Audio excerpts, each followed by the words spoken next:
সবাইকে গল্প কথা ইউটিউব চ্যানেলে স্বাগতম। বিনোদন ও স্পোর্টসের এরকম আরো নিউজ পেতে আমাদের চ্যানেলটি সাবস্ক্রাইব করুন ও বেল বাটনে প্রেস করুন। শ্রীলঙ্কা ক্রিকেট দলে অবিরাম চলছে নতুন চমক।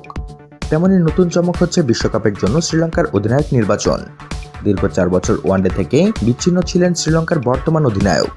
এতক্ষণে নিশ্চয়ই বুঝতে পেরেছেন কার কথা বলছি। ঠিকই ধরেছেন, আমি বিমোদ করুণারত্নের কথাই বলছি। তিনি সর্বশেষ ওয়ানডে খেলেছিলেন গত বিশ্বকাপে।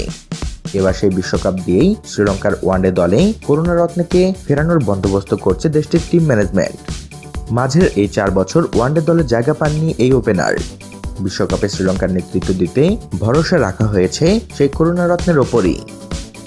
বিশ্বকাপে শ্রীলঙ্কার অধিনায়ক হিসেবে করুণারত্নের নাম ঘোষণা করেছে শ্রীলঙ্কা ক্রিকেট বোর্ড। এক বিবৃতিতে দেশটির ক্রিকেট বোর্ড জানিয়েছে, করুণারত্নের নিয়োগ অনুমোদন করেছে মাননীয় ক্রীড়া ও টেলিযোগাযোগ মন্ত্রী হারিন ফার্নান্দো। এর অর্থ হল ওয়ানডেতে শ্রীলঙ্কা অধিনায়কের পদ হারালেন লাসিথ মালিঙ্গা। গত মাসে দক্ষিণ আফ্রিকার মাটিতে ওয়ানডে সিরিজে শ্রীলঙ্কার নেতৃত্ব দিয়ে 5-0 ব্যবধানে হারে মালিঙ্গার দল। এতে নেতৃত্ব হারানো নিশ্চিত হয়ে যায় মালিঙ্গার।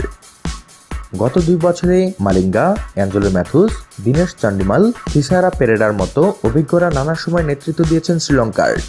কিন্তু তাদের বাদ দিয়ে করুণারত্নকে বিশ্বকাপের অধিনায়ক বানিয়ে বড় চমকে উপহার দিলেন দেশটির নির্বাচকেরা। দক্ষিণ আফ্রিকার মাটিতে সেই ওয়ানডে সিরিজের আগে করুণারত্নের নেতৃত্বে 2 ম্যাচের টেস্ট সিরিজে ঐতিহাসিক জয় পেয়েছিল শ্রীলঙ্কা। সংবাদ মাধ্যম জানিয়েছে, সেই সিরিজ জয় বিশ্বকাপে করুণারত্নের দেশের নেতৃত্বভার পাওয়ায় বড় ভূমিকা রেখেছে।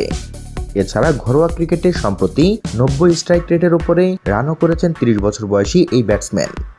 ওয়ানডেতে করুণারত্নের পারফরমেন্স কিন্তু তেমন সন্তোষজনক নয়।